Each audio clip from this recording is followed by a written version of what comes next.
Hello everybody, this is the second time I'm going to be coming down to the basement to do some rambling. As you can see, it is now officially oversized comfy sweater season because it's getting damn cold outside. Being in the basement doesn't help, of course, given that it's unfinished and barely insulated. The last time I was here, I rambled for like 20 minutes about the Tamiya Mark 1 Spitfire kit, right, in 148.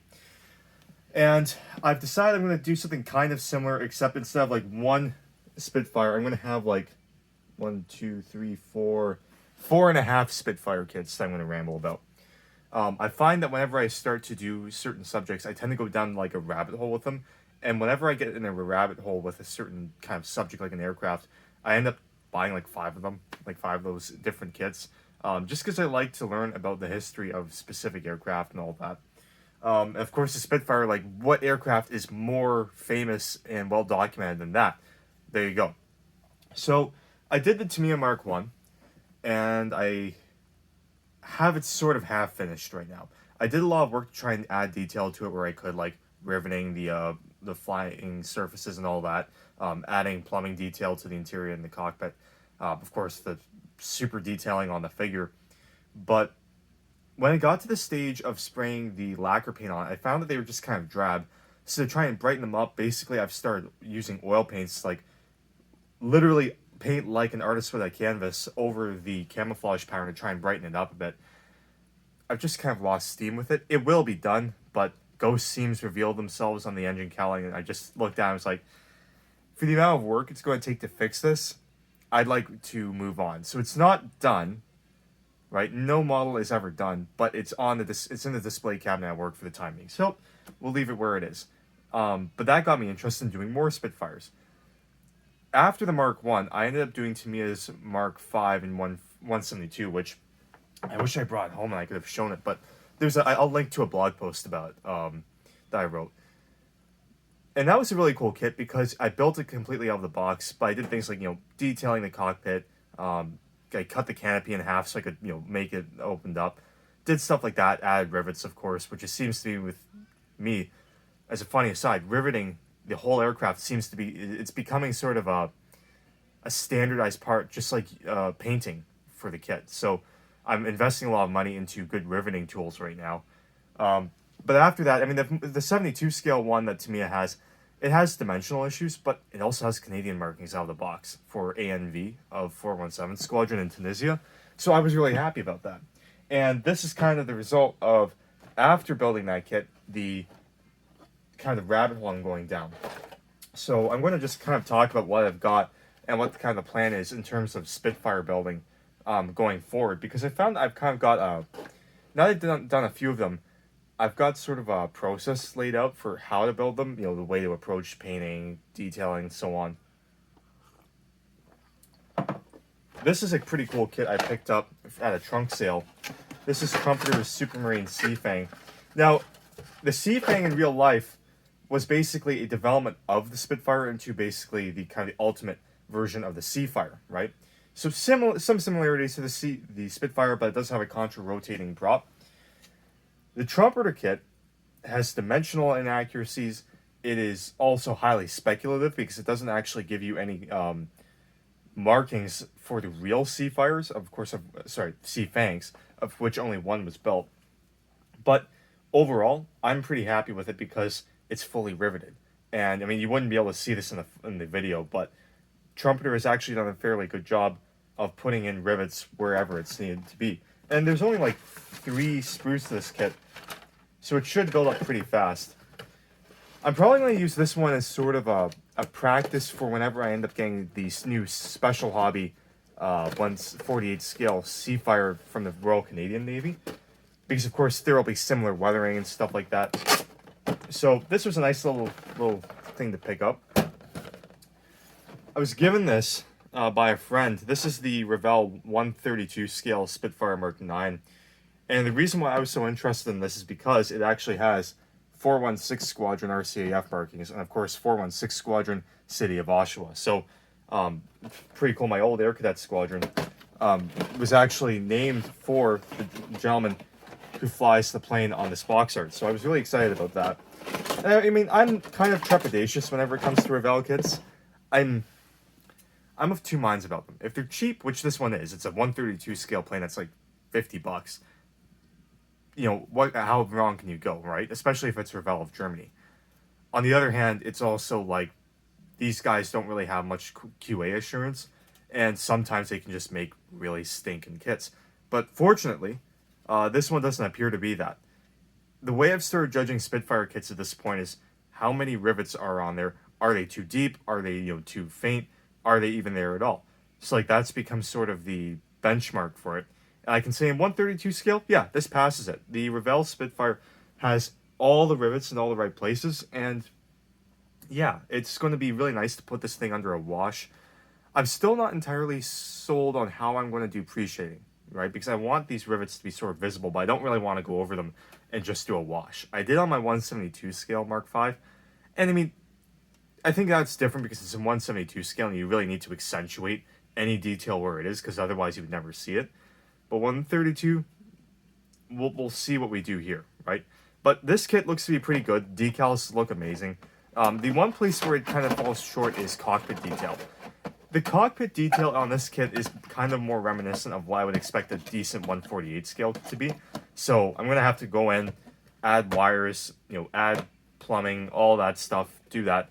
Make my own seat belts out of copper sheet and punching them with a hole punch. This one we got fairly recently at the shop. Now, continuing on kind of the Seafire theme, because of course I'm waiting to get the Special Hobby Royal Canadian Navy Seafire, I thought, you know what, I'll try on the new Airfix kit, right? And this is newish. I think it was a new tool in 2013, so this is just a rebox. But it's also flipping expensive. Like, normal price, this thing is $70, right? And this is kind of where I'm taking issue with Airfix on this one. I'm actually going to come right out and say it. For $70, do not buy this kit. And the reason I say that is because it is old enough that it's just at the cusp of Airfix kind of getting back to the way that they should be in terms of model quality. This kit is okay. It's okay. It has fastener detail on the cowl, which is kind of a given. All kits should have that, but it has no rivet detail whatsoever. And it's kind of like another Airfix kit I'm going to mention pretty soon. It's a Seafire. It comes in 2 sprues, which is kind of ridiculous. Like, it's soft, there's very little detail, it's Airfix, right? But if you can get it cheap, say like at a mall show, I would say, yeah, maybe pick it up because you get the wing fold option, right? So, this is the Mark 17 Seafire.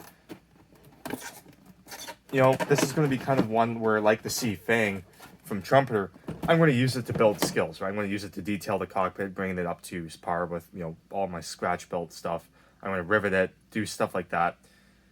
Basically take the lessons I learned with Tamiya Mark 1 and then their 172 scale Mark 5.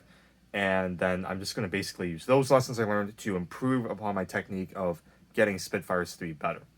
Now, speaking of the Tamiya Mark 5, I also found this at a used kit sale. This is really cool. So this is their old, I think it's 19... Oh, there's a website on it. No, 1994. This is the 1994 Tamiya Mark 5 and 148. This is, of course, the 5B tropical variant with the big sand filter on the cowling. This kit I got for $15. I noticed it because the guy who had originally owned it had basically been planning to do an Australian Mark 5 project with it. The amazing thing is, here you go. You can see, he's even included the reference material. I opened up the kit. I thought, okay, there's going to be one Spitfire in here, and he might have extra decals. He's not only included reference material and drawings, he's also included 2 kits. 2 identical Tamiya 148 Mark V Spitfires in the same box. And they're all the parts have been cut off the sprue already, but I'm okay with that. It saves me some work.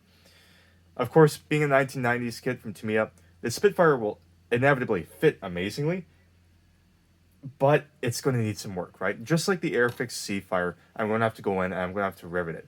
Of course, that's why I'm going to do the Airfix Seafire first, because it's Airfix. I don't care as much if I fuck it up.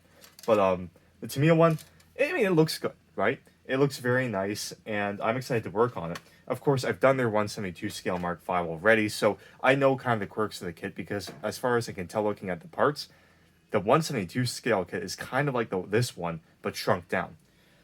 The amazing thing with this kit, however, is that you get you get Hasegawa decals because these have, I guess, Australian markings on them, but you also get the original stock Tamiya decals. And the amazing thing with that is those decals contain markings for ANV, the same Canadian Spitfire over Tunisia that I had originally made a 172 scale model of. So since I've got the luxury of choice, my plan is I'm going to do one Spitfire as ANV, so I'll have 172 scale and 148 scale side by side.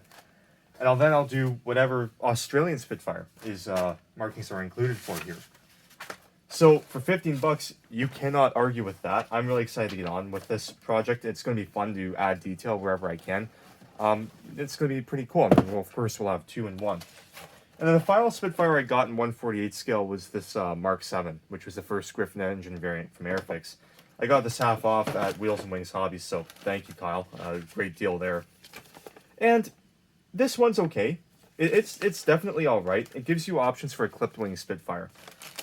Again, like the Seafire, Airfix has completely dropped the ball on any kind of like fidelity of detail. So this one's going to require, again, a lot of scratch building on it to bring it up to par. As we approach the end of the year, I'm going to be doing a motorcycle, the Tamiya NSR 500, in 112 scale. I'll be doing that first, and then I'll be back to planes. I want to take kind of a palate cleanser of a project so that I don't burn out on aircraft, especially not Spitfires. Right now, the way I'm looking at it is that this is all leading up to Heritage Con, which will be going on in late March of 2024. I don't know if I'll be participating in Torcan or Welcome next year, but the one thing I want to do is I want to make sure I'm out there for Heritage Con, and I would like to actually compete with something. Now, I have a whole bunch of projects I could use to compete. I've got, of course, the Academy EA-18G Growler in 172 scale that I'm currently waiting on pilots from Def Model to arrive for. And I think that one actually has enough detail fidelity. It could be a contest contender. But the way I'm looking at it, I'm going to try and see if I can cut my teeth on these Spitfires, a stack of Spits, see if I can make something contest-worthy. If it's not going to be that, it's going to be Arma Hobby. I'm going to use their Cactus Air Force set, slam them together, see if I can get something out there. But yeah, that's where I'm at. Of course, the Tamiya Spit, it was kind of a letdown to not have that rivet detail, but that's what I'm working on right now. And that's one of the things I'm probably going to be trying to do more of, is get very proficient at adding rivets, because the more I look at aircraft, the more I realize I should really be doing this. So I'm trying to take it up that extra level of detail, trying to rivet it. Yeah. So we'll see what happens. But for the time being, it looks like for the foreseeable future, it will be all Spitfires all the time, with minor breaks for, other projects. But I'm very excited about that because it's going to give a lot of opportunities to learn more about the subject. And yeah, I'm going to be sure to post more to the Micro Machines podcast Discord about these. And of course, I'm going to drop the link for the blog where I wrote up a review on Tamiya's 172 scale Mark V. And if you're interested in reading that, it'll be in the description of this video. You could, see what you like about that kit and what you don't. It's, yeah, that's the plan.